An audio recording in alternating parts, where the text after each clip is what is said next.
या वर्षीपासून करणार ना आपण. कॅबिनेटचा निर्णय झाला मामा. मुलींना अगदी त्याला डिप्लोमा डिग्री सुद्धा घेतली त्याच्यात आपण. टेक्निकल साईडचा सुद्धा मुलींचा सगळा निर्णय केला आपण. मुलींचा घेतला आपण निर्णय. तुम्हाला जीआर त्याचा पाठवू का मी? कलेक्टर मार्फत तुम्हाला जीआर पाठवायला सांगतो. नाही दादा, तुमचा आम्हाला एक महिना माझी विनंती आहे बघा. मी नाही तर बसतो इथं शेजारी तुमच्या. 1 महिना वेळ द्या आम्हाला राजा भाऊ. 1 महिना वेळ लागणार आहे आपल्याला. ऐका ना, 15 दिवसात या बघा. 1 महिन्यात आम्ही हे मार्क 15 दिवस हो. आणि मी स्वतः लक्ष घालतो. दर आठवड्याला मी स्वतः त्याच्या बैठका घेतो. किती पुढे गेले. मी अधिकारी ज्यादा लागले तर सीएम साहेबांच्या परवानगीनं ज्यादा अधिकारी नेमतो तिथं. मला नाही जायचं राजकारण, मी त्यासाठी मरमट जायचं. माझ्या समाजाला बी मला पण ते नाही दादा बोलण्यात आंदोलक म्हणून बोलण्यात मदत येईल. आम्हाला आपल्या पोराबाळाला फायदा आहे. म्हणजे मला वाटतं नको मला तिकडे जायचं म्हणून मी येऊ कुशल करतो. करू नका. तुमची गरज आहे दादा सगळ्यांना. मला तिकडे जायचं हा ना. ते सुद्धा चेहरा बघितल्यावर म्हणजे दिलं लोक डोक्यात घेऊन लागतील ना तुम्हाला. साहेबांची मनापासून इच्छा आहे. सीएम साहेबांची मनापासून इच्छा आहे. नाविलाजन गावा लागतं. मी हे बरोबर सांगतोय. नाविलाजन नाही सांगतो तिकडे वळायला लागतं. आणि मला समाजात तिकडे वळायचं नाही. सगळं विनंती सांगतो. मग तिकडे नाही जायचं. नाही गेलं की तिकडे गेले किंवा पर्याय नाही. महिन्याभरात होईल का?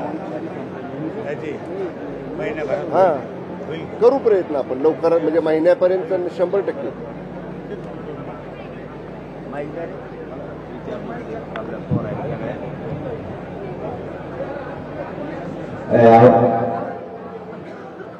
आवाज येतो सगळ्यांना?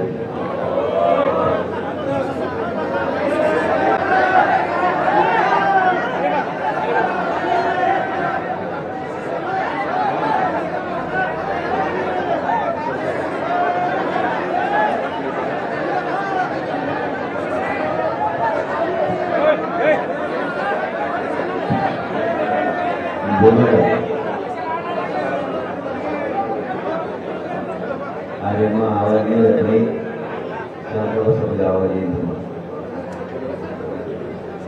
आपल्या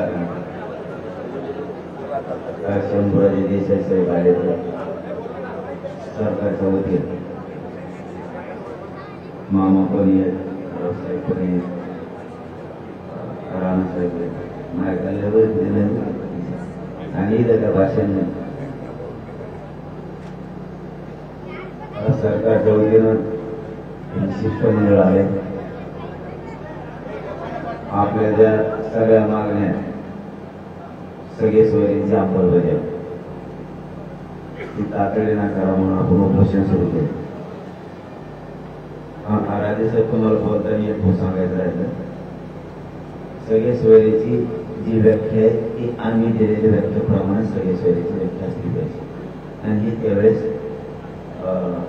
दीपक केसरकर साहेब, मंगल साहेब आणि सचिव होते जवळपास 15 ते 16 आणि सीएम साहेबांनी विश्वासात घेऊन हे हा म्हणले. त्याच्या आधी पण त्याच्या नंतर पण काही अधिकारी जाणून बुजून करते. त्यामुळे समाजाला फटका बसायला नको ते सांगायचं राहिलं होतं. आम्ही दिलेल्या व्याख्याप्रमाणे घ्या. आपली भाऊ आपली अशी चर्चा झाली आता साहेबांसोबत की सगळे स्वरीची अंमलबजावणी. दुसरं मराठा आणि कुणबी एकच आहे. याच व्यासपीठावर गिरीश महाजन साहेब आले होते. त्यांनी सांगितलं आपल्याला आधार लागतो कायदा पारित करायला. तर आता 57 लाख ते 63 लाख नोंदीचा आधार मिळाला. आता मराठा आणि कुणबी एक आहे. कायदा पारित करायला अडचण नाही. 2 सांगितले. एक तिसरा हैदराबादचं गॅजेट. कारण पूर्ण मराठवाडा हा पूर्वी कुणबी म्हणून असलेल्या त्या शासकाजवळ नोंदी आहेत. त्यावेळेस शासक निजाम होता. निजामाकडे कारण आता शासक ही त्यावेळेस ते शासक ही होते. त्याच्यात मराठवाड्यात पुरा मराठा समाज हा कुणबी. तर ते गॅजेट लागू करावं. सातारा संस्थांचं सुद्धा गॅजेट. त्यामुळे बोर्ड तिकडे खाल्ले आहे आणि बॉम्बे गव्हर्नमेंटचं हे 3 विषय सांगितले आणि राज्यसभासोबत त्या 3 विषयात चर्चा झाली. चौथा, आपल्या अंतर्वालीसह राज्यातले सगळे गुन्हे मागे घेण्याबाबतची प्रक्रिया नुसतं सुरू आहे. ते फक्त म्हणतो प्रक्रिया सुरू आहे.